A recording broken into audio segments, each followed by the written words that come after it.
오늘 뉴스픽도 저희 그 문제를 좀 같이 한번 고민해 보도록 하겠습니다. 자, 첫 코너 더공감 여성정치연구소의 송문희 박사님 안녕하세요. 네, 안녕하세요. 전혜연 사평론가 안녕하십니까? 네, 안녕하세요. 자, 지금 일본군 위안부 문제를 왜곡하고 있는 지금 미국 하버드대 램지어 교수 논문 국내외 비판이 지금 계속 이어지고는 있는데 어제는 우리의 청년들이 또 단체가 함께 거리로 나와서 목소리를 냈다고 합니다. 비판이 계속되면서 이 램지어 교수 논문을 출판한 학술지는 논문을 철회하는 걸 지금 고려 중이라는 보도도 나오고 있는데 어디까지 이야기가 진척이 됐는지 송문희 박사께서 좀 정리를 해 주시죠. 네, 그 하버드 로스쿨 교수인 마크 램지어 교수 아마 요즘 보도가 많이 돼서 익숙한 이름일 겁니다. 네. 이 램지어 교수가 그 국제학술지 국제법경제리뷰 3호로에 태평양 전쟁에서의 매춘 계약이라는 논문을 썼는데요. 네. 거기에 핵심 내용이 뭐냐면 그 일본 정부가 조선 여성에게 매춘을 강요한 것이 아니라 매춘 모집업자와 예비 매춘부들이 적은 노동으로 돈을 벌려는 서로의 이해관계에 따라 자유로운 계약을 맺고 일본 고객을 상대로 장사했다. 여기서 네. 핵심은 매춘 계약입니다. 네. 계약을 그리고 했다는 그건 것이죠. 결국 목적은 장사였다. 지금 그렇게 네, 가는 네. 거죠, 지금. 그래서 얘기가. 이제 뭐 경제학 용어인 뭐 게임 이론 이런 걸 가지고 이제 이거를 입증을 한다 이렇게 네. 했는데 이 램지어 교수가 어떤 사람이냐면 네. 부모와 조부모가 다 일본 선교사로 가 있었기 때문에 18살까지 일본에서 자라서 일본어에 능통하고요. 네. 하버드 대학에서 연구를 할 때 공식 직함이 미쓰비시 교수랍니다. 일본 이름을 갖고 있나요? 예, 이게 일본 기업인 미쓰비시의 지원을 많이 받았다는 의미입니다.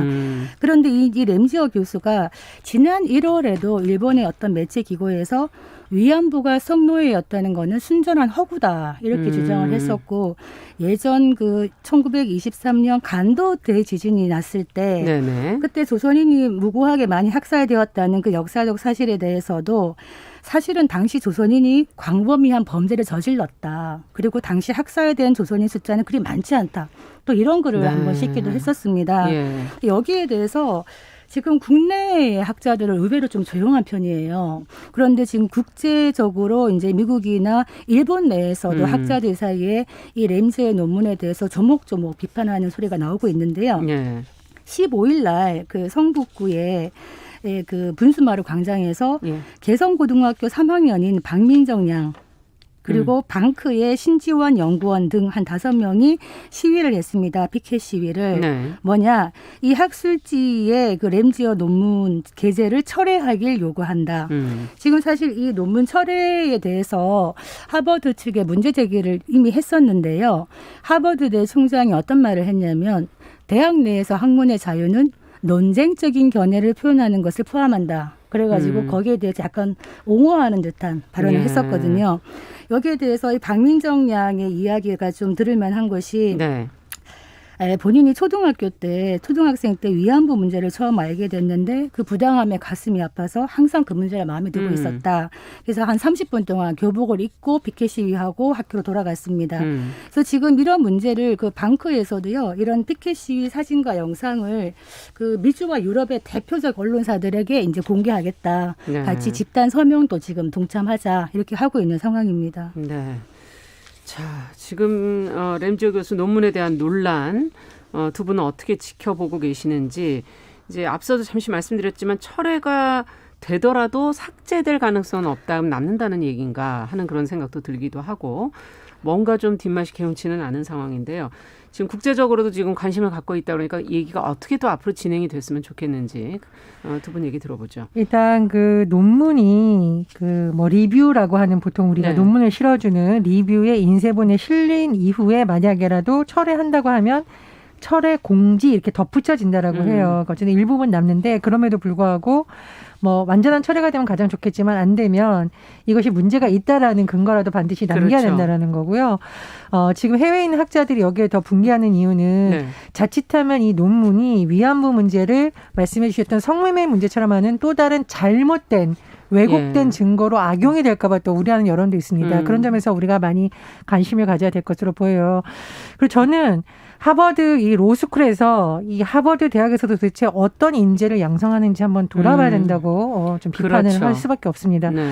우리 어릴 때 많이 보던데 하버드 대학의 공부벌레들 해서 왜 두꺼운 안경 쓰고 도서관에서 공부하는 모습 네. 많이 이제 방송으로 나왔는데 사실 하버드 대학에서 공부했던 분들한테 제가 여쭤보면 하버드 대학이 가장 중시하는 것이 미래를 이끌 인재를 기르는 것이라고 해요. 그래서 네. 공부를 잘하는 것도 물론 필요하지만 입학을 한 이후에 가장 강조하는 것이 세계의 변화라든가 여러 가지 공동체라든가 미래에 있어서 어떤 철학을 갖고 있냐를 굉장히 중시한다고 합니다. 그러면 미래의 철학을 이끌 인재를 기른다면 과거야 역사 문제가 현재에 왜곡되는 것을 용인하는 것만 안 된다고 생각을 그렇죠. 하거든요. 그래서 많은 학자들이 이것을 한 일 간의 문제로 보는 것이 아니라 네. 학문의 왜곡, 가짜 논문, 잘못된 역사 인식이라는 측면에서 계속 비판을 하고 있다는 점에 저는 굉장히 주목을 합니다. 또 하나 제가 이제 해외에 갔을 때 우리가 이제 명품을 흉내낸 가품을 이제 우리가 보통 뭐 짝퉁 이렇게 부르잖아요. 그렇죠. 제가 이 영어 표현을 도저히 못하겠어서 막 이렇게 어려워하니까 외국인이 그걸 페이크라고 하더라고요. 네. 겉으로 보기엔 그럴싸해 보이지만 사실은 속임수라는 뜻이죠. 그래서 지금 이 램지어 교수에 대한 비판 여론 중에 나눈 말이 페이크 스콜러십. 그럴싸해 보이지만 사실은 가짜, 엉터리, 사기에 가까운 가짜학이라는 비판이 나오고 있는데 허위 사실 유포가 어떻게 학문의 자유에 속할 수 있겠습니까? 지금 위안부 문제가 전쟁 성범죄였고 미성년자까지 포함됐다라는 건 이미 유엔과 많은 인권단체를 통해서 역사적인 증거가 발굴이 됐습니다. 증언들이 있지 않습니까? 그렇습니다. 예. 증언자도 있고 이용수 할머니도 지금 증언을 했습니다. 그래서 이런 부분에 대해서 하버드 스쿨 차원에서 지금 전 세계 여론이 어떤지 들어봐야 된다고 생각을 하고요. 램지어 교수는 스스로 반드시 사과하고 이 문제에 결재해지를 해야 된다. 이렇게 생각을 합니다. 네. 그 어떤 학술지에 이제 논문을 실을 때요. 네. 보통은 이제 논문을 통째로 삭제하는 경우가 있긴 있습니다. 그 경우는 어떤 경우냐면 공중 보건에 대한 긴급한 어떤 비상 상황 이런 아주 예외적인 경우에는 통째로 삭제를 하지만 이 경우에는 거기에 해당된다고 보기가 어려워서 아마 완전히 통째로 삭제하기는 힘들지만 나중에 이 논문에 대해서 여러 문제가 있었다는 것 그래서 철회라는 어떤 공지를 올리면서 계속 나올 수 있는 그런 가능성은 있다. 네. 아까 말했듯이 하버드대에서 램지어 교수의 수업을 들은 학생들조차도 이 논문에 대해서 지금 반박을 하고 있거든요. 조목조목 하고 있는데 가장 큰 반박이 뭐냐 하면 이 학문의 자유를 얘기하는데 사실 이 학문의 자유라는 것이 보호 영역이 어디까지인가. 그렇죠. 사실은 학문의 진실성을 바탕으로 해야 되는 것이고 이 논문이 논문다우려면은 방법론적으로 증거에 입각해서 팩트에 근거를 해야 되는데 그렇죠. 램지어 교수의 논문을 뜯어보면 계약이라고 얘기하면서도 한국인 여성 위안부에 대한 계약서를 한 통도 제시하지 못했다는 겁니다. 네. 그럼 이런 무슨 중요한 근거로 하는 것인가? 그 전에 네. 이제 전시 전에 일본 내에 일본 여성을 상대로 한 매춘 계약서를 네.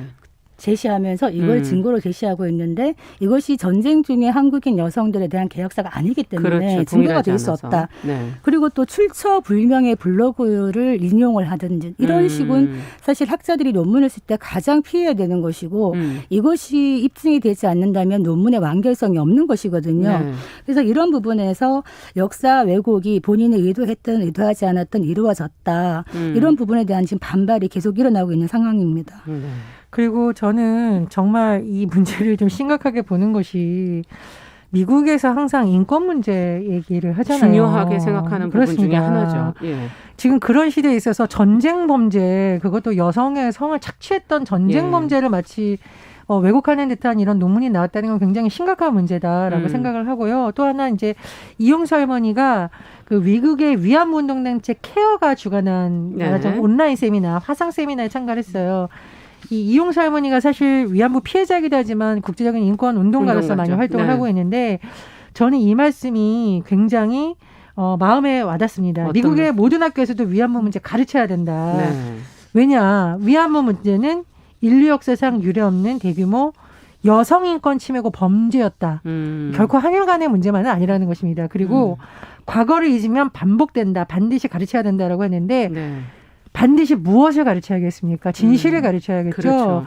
그래서 이용사 할머니가 하버드대 논문도 없고 사실 뭐 국제적으로 그렇게 강력한 어떤 단체의 대표도 아닙니다만 이 자신의 생을 걸고 증언하는 그렇죠. 이 할머니의 목소리를 이젠 들어야 된다. 저는 그렇게 꼭 주장하고 싶습니다. 그 사실은 어떤 역사에 있어가지고 통설이 있죠. 그러면 학문의 어떤 진전이나 발전은 그 통설에 반하는 여러 가설들을 만들고 입증함으로써 학문이 진전되는 경우는 있습니다. 네. 이 경우에도 사실은 저는 개인적으로 이제 다수가 환영하지 못하거나 제 개인적으로 동의하지 않더라도 또 다른 이야기는 할 수 있다고 생각을 합니다. 그런데 램지어 교수 논문의 가장 큰 문제는 아까 말했듯이 살아있는 증거들에 대한 증언을 본인이 한 번도 들어본 적이 없다는 겁니다.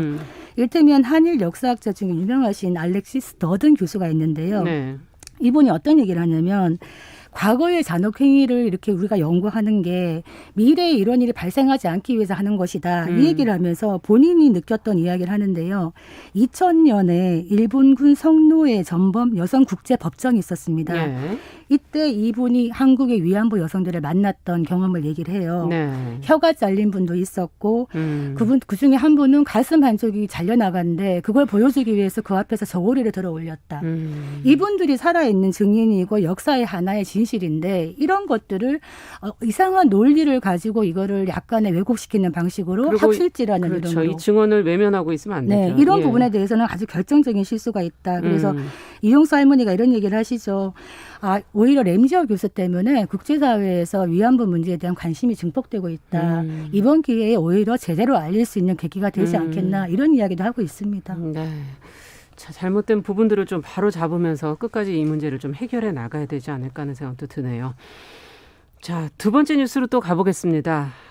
반려동물의 법적 지위를 개선하는 방향으로 지금 민법 개정이 추진된다는 내용이 지금 나와 있는데 어떤 내용인지 전혜연 평론가께서 좀 알려주시겠어요? 요즘 1인 가구 굉장히 많이 늘어나고 있죠. 네. 그리고 1인 가구를 잘 들여다보니까 반려견, 반려묘, 반려식물 이 1인 가구 삶을 조금 더 풍요롭게 정신적인 교감을 할 수 있는 동물들에 대한 관심도 굉장히 높아지고 있습니다. 그런데 현재 우리나라 민법에서 이 동물들에 대해서 어떤 문제가 발생할 수 있을 때 동물보호법 말고요. 네. 예를 들면 우리가 뭐 어떤 벌금을 산정한다던가 또는 문제가 재산상의 문제가 생겼을 때 이 동물을 물건처럼 지금 취급을 하고 있습니다. 어떤 문제가 발생을 하냐. 만약에 어떤 사람이 문제가 있어서 네. 우리가 왜 재산 압류하잖아요. 네. 동물도 거기에 들어갑니다. 재산입니까? 그렇죠. 물건으로 지금 취급이 됩니다. 그러니까 예를 들면서 어떤 채권자가 내 재산에 대해서 문제 제기를 하겠는데 저 집에 가서 저 강아지도 뺏어달라고 하면은 강아지가 물건처럼 가격이 산정될 수 있는 것이죠. 자, 이런 문제도 문제가 될 수 있고 또 하나는 물건이다 보니까 동물에 대한 학대, 사망 이런 경우에도 피해를 입은 그 반려견의 견주라든가 가족들에게 사과하고 이러기보다는 객값 30만 원, 50만 원 주면 되지 않냐. 네. 생명경시 문화. 예. 여러 가지가 이제 문제가 되고 있습니다. 그래서 그렇죠. 지금 법무부에서요. 네. 1인 가구에 대한 여러 가지 제도 개선책을 논의하는 가운데서 하나 나왔던 내용이 반려동물의 법적 지위를 물건이 아니라 좀 다른 쪽으로 해야 되는 거 아니냐. 그리고 반려동물 압류는 좀 금지해야 되는 거 아니냐. 이런 내용이 지금 검토되고 있다고 합니다. 네. 어쨌든 1인 가구가 혼자 그 외로움을 극복하는 데 있어서의 어떤 복지 그리고 또 동물권 이 두 가지 측면에서 조금 새롭게 우리에게 보여지는 측면이 있는 것 같은데요. 앞서 얘기해 주신 생명경시 문화 결국 인간에게까지 결국은 가는 게 인권의 문제하고 연결되지 않나 이런 생각도 들고요. 두 분은 어떻게 보십니까? 이 문제를. 얼마 전에 경의선 숲길에 그 고양이 자두 살해 사건이 있었습니다. 이 고양이를 갖다가 좀 심하게 여러 번 던져가지고 죽인 경우인데 이 사람에게 실형이 선고가 됐거든요. 이게 좀 예외적인 경우라고 해요. 보통은 이 동물을 학대하거나 이렇게 해도 크게 이게 뭐 소송까지 처벌이 가는 없었군요. 처벌이 약했고요. 네. 제가 찾아보니까 동물보호법이 2021년 2월 12일부터 시행이 됐더라고요. 네. 여기에 보면은 이렇게 뭐 동물을 뭐 목을 매다는 등으로 잔인하게 죽이고 학대하는 경우에는 기존의 형이 더 이렇게 추가가 되고 좀 더 형이 가중이 됐고 이런 것도 있었지만 하나 눈에 띄는 게 동물 유기를 했던 경우예요. 유기. 예, 동물을 버려버리잖아요. 키우다가. 네. 그러면 기존에는 3천만 원 이하의 과태료였다가 이게 3천만 원 이하의 벌금으로 바뀌었더라고요. 예. 이게 뭘 의미하냐면 전과가 남는다는 겁니다. 네, 그래서, 과태료랑 벌금의 네, 차이죠. 그래서 함부로 얘기할 수 없다. 우리가 2004년 내에 천성산 터널 공사할 때요. 네네. 도룡뇽이 이거 환경권에 대한 심각한 침해다 이래가지고 소송을 제기했습니다. 예. 도룡뇽 이름으로. 그랬다가 각하됐어요. 예. 왜냐하면 도룡뇽은 소송의 당사자 능력이 없다 이렇게 했는데 앞으로 만약에 동물에 대해서 법적 지위가 물건이 아닌 또 다른 어떤 제3의 생명으로서. 지위를 받게 된다면은 이런 환경권 관련해 갖고 소송의 당사자도 될 수도 있을 가능성이 있다. 또 하나는 외국 같은 경우에는 부부가 이혼할 때 이 키우던 그 반려견이나 묘를 누가 양육할 것인가에 대해서도 서로 이렇게 합의를 한답니다. 그런 정도로 이게 어떤 권리가 주어진다는 것이고 외국 보면은 반려동물에게 왜 상속하잖아요. 예. 아직까지 우리는 그런 문화가 없습니다만 그렇죠. 이것도 가능하게 될 수 있겠다. 이런 네. 생각이 듭니다. 여러 가지 변화가 생기겠군요. 자, 마지막으로 저희가 이제 4.7 재보선 뭐 한 달도 안 남았습니다. 오늘부터 20일까지 지금 거소투표 신고 기간이라 그러는데 이것이 어떻게 하면 되는 것인지 신고 대상은 누구인지 방법 뭐 이런 것들을 한번 좀 정리를 해볼까요? 전혜연 평론가께서 좀 내용을 먼저 설명을 좀 해주시죠. 이제 거소 투표와 사전 투표 조금 헷갈리실까 봐 말씀을 드리자면 네. 사전 투표는 4월 2일에서 4월 3일 오전 6시에서 오후 6시인데 사전 투표의 경우에는 보통 이런 경우죠. 본인의 주민등록지에 그 투표소에 미리 가서 그렇죠. 당일날 투표를 못하기 때문에 하는 것이고 거소 투표는 예를 들어서 서울에 있는 주민등록증 주소가 되어 있습니다. 그러나 본인이 도저히 그 선거날 여기에 올 수 없는 거소의 중심인 장소가 거죠. 거기에 올수 장소가 없다. 완했다는 거죠. 예를 네. 들어서 함정에 근무하는 군인이라던가 그렇죠. 경찰 공무원이라던가 예. 또는 주소가 분명히 여기에 돼 있는데 외딴 섬에 있다. 그러면 당일날이라던가 선거 날짜 오기 어렵겠죠. 그렇죠. 그래서 거소 투표 방식이 있는데요. 날짜는 4월 16일 화요일 부터 20일 토요일까지 5일간입니다. 일단은 신고서를 작성을 해서 제출해야 되는데 신고서는 뭐 구청, 시청, 군청, 네, 3월 주민센터. 16일에서 20일 사이에 예, 이제 신고를 그렇습니다. 하시고 그리고 네. 중앙선관위나 지방자치단체 홈페이지에 가면 이렇게 또 내려받을 수 있게 되어 있습니다. 그래서 신고서를 뭐 이렇게 하는 건 어려운 방법은 아니고요. 다만 이제 신고서를 작성해서 본인의 주민등록이 돼 있는 구청이라던가 군청, 읍면사무소에 직접 제출하거나 우편 발송이 되는데 주의하셔야 될 것은 우편 발송에 시간이 조금 걸릴 수 있습니다. 그래서 되도록이면 19일까지 우체국에 접수해 달라고 지금 선관위에서 안내를 하고 있는 상황입니다. 미리 좀 챙기셔야 된다는 그렇습니다. 거군요. 20일 전에, 3월 20일 전에. 지금 거소 투표하셔야 될 분들이라면 꼭 챙기셔야 될 내용이고 소중한 투표권을 그냥 두시지 마시고 행사를 꼭 좀 해주셨으면 좋겠고 시각장애인을 위한 점자 투표용 용지를 지난해 제공하라는 인권위 권고가 있었는데 이건 어떻게 됐는지 뭐 이런 것도 한번 확인해 보고 싶고요. 투표 기회를 보장하는 걸 넘어서 투표 편의를 위해서 앞으로도 뭔가 좀 이런 노력들 이런 건 좀 계속 돼야 되지 않을까 하는 생각도 들고 두 분께 한 말씀씩 좀 듣고 그 싶네요. 시각장애인의 경우에는요, 그 점자 투표지가 참 필요하잖아요. 그런데 이거를 그 거소 투표를 하는 분에게 이걸 보내주지를 않고 그 중앙선관위에 가서 이제 그 선관위에서 배부한 투표소에 가서만 이게 가능하다 그러면 네. 딱 갔을 때 이 시각장애인이 활동 보조인의 그 도움을 받아가지고 투표를 해야 되는데 예. 우리가 투표할 때 비밀 투표 원칙이잖아요. 그렇다면 이 비밀 투표가 지켜지지 않는 것이죠. 그래서 시각장애인이나 이런 분들의 참정권에 대해서 얘기를 하면서 실제로는 이런 부분에 대해서 선관위가 세밀하지 못했다.